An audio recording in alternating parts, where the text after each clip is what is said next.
So Huawei launches plenty of smartphones each year. They have their Mate series, the P series, the Nova series and also their Y lineup.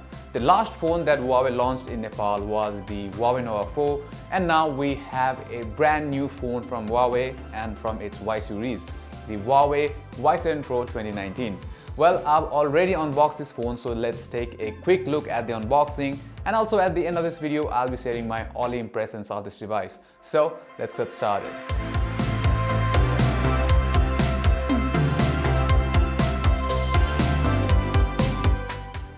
On to unboxing, the packaging is the same as always, plain and simple.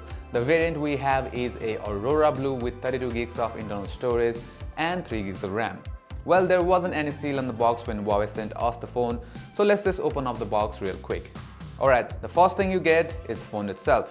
Yes, it has that teardrop notch and it's the best notch to have, I guess.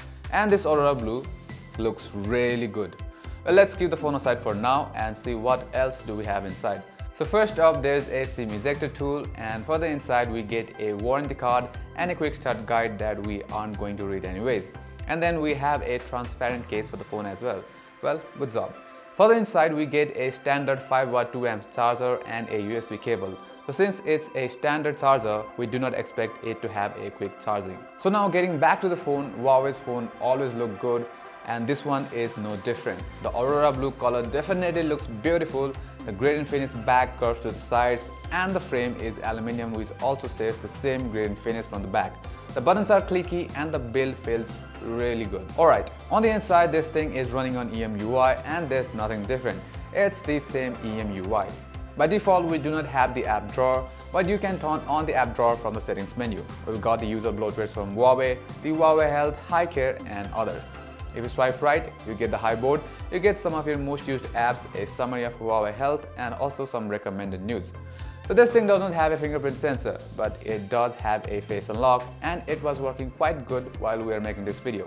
Now other than that, the screen is really good as expected. It's bright, the colors also look good and it feels slightly warmer. Well, it's a 6.26 inches HD screen with screen resolution of 720 by 1520. Well, talking about the screen, there's a teardrop notch on the top as well. Helps the phone to get more screen real estate, but we do have a comparatively big chin on the bottom. Now onto the software side of things, it's running on EMUI on top of Android 8.1 with the security patch of December 2018. It has a Qualcomm Snapdragon 450 SoC, 3 gigs of RAM and 32 gigs of internal storage. Well, the specs is not that appealing because it's a budget phone.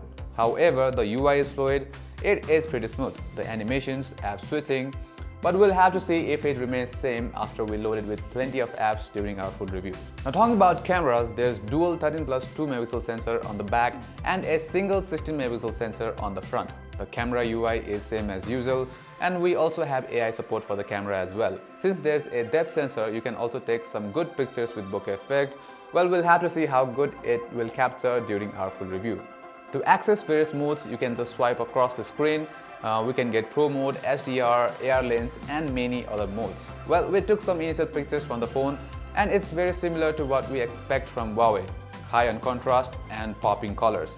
Well, check out these early samples for now. We shall test the camera in detail in our full review.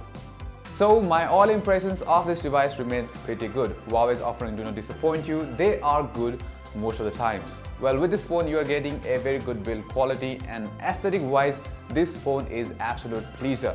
Well, I would have loved a fingerprint sensor, but I'm pretty comfortable with the face unlock as well. The only thing that I'm not really sure about this device is the Snapdragon 450, but since this is a budget device, I guess it can meet all the expectations that we have from a budget phone.